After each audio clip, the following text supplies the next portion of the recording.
Is Muad joining us now?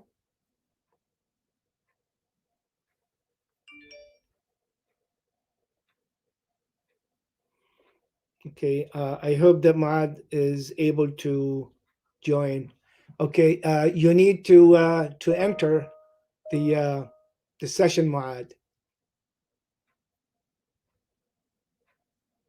I can read you on the chat, but I want to make sure that you are um,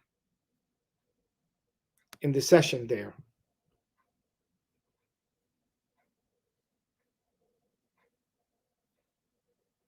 Okay, well, okay, but you have to click maybe on your video, or I don't think you are into the session yet. You have to enter, like the rest of the. Um, how did you join? The same link that you received, is that the one that you logged in?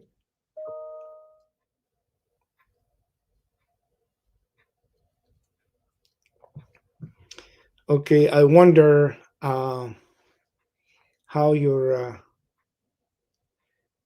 Yeah, you should be able. Some. Well, what platform are you using? Are you using Chrome or? No, we did not hide you. You have to come. Um, we did not hide anyone. Hmm.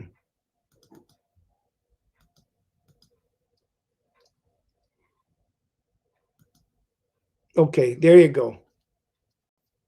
All right, there you go. Okay, good. All right, now you can unmute yourself. There you go. Awesome. Perfect. Technical difficulties have been fixed. Just another part of the COVID reality.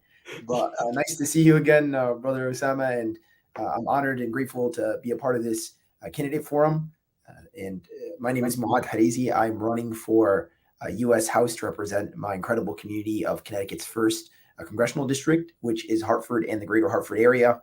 And oftentimes people look at me and they say, you look kind of young, Muad. Why do you decide to do this at such a young age? And it's a really good question. Why not, spend my time doing something else? And the reason is there's so many crises facing our country right now in our communities that I feel good-willed and good-intentioned people must get involved in politics at this moment. When I looked around, I saw a climate crisis that was racing towards us and not enough being done. I saw income inequality that was growing by the day. And I saw a pandemic that was unfortunately only growing the rift between the have and the have-nots.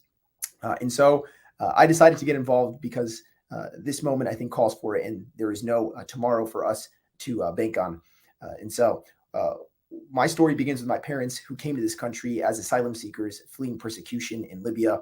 My dad came here, took the first job he could find, which was parking cars as a valet in downtown Hartford. And my parents worked really hard and eventually achieved a significant part of the American dream that so many people come here for, which is buying a house.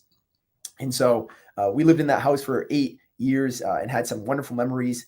But then the Great Recession struck, and my family was one of the millions that had to foreclose on that house, losing it because of the greed of Wall Street and big banks and their enabling politicians. And shortly after that, my mom ended up getting extremely sick. As any mother, she was stressed out and trying to take care of a family during a really tumultuous time, and ended up neglecting her own health. And so we rushed her to the emergency room.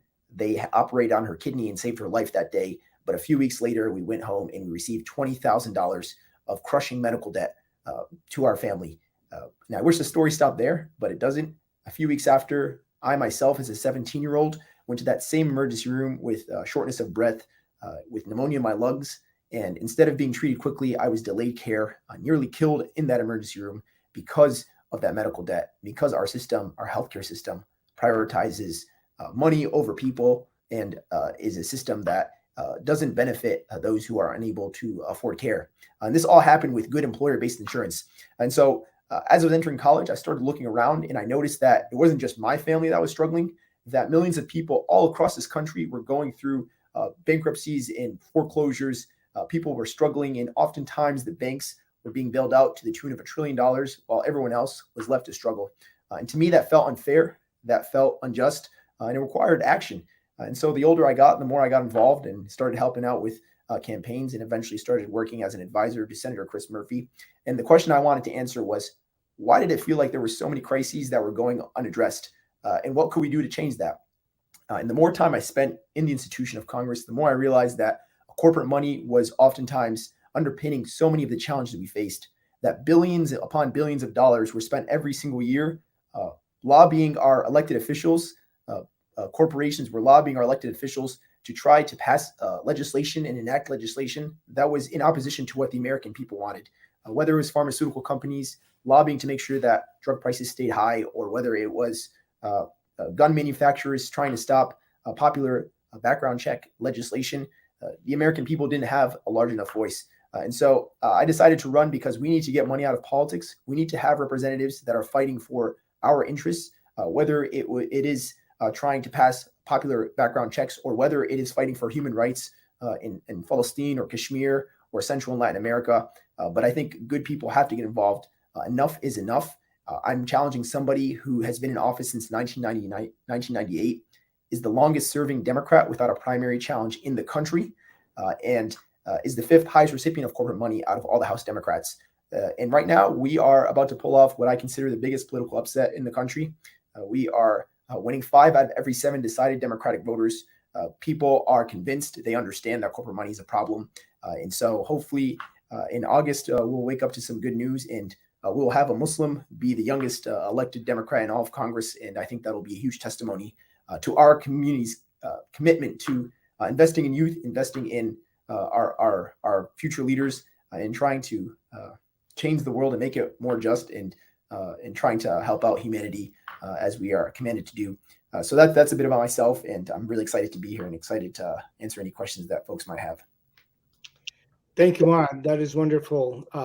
This is something really we applaud this spirit of people on young age, that they would like to be involved and they would like to participate in public life and to serve their communities. If you stick with us around until the end, we hope to give more time for questions and answers. So stay with us here for just a little bit. Thank you, Muad.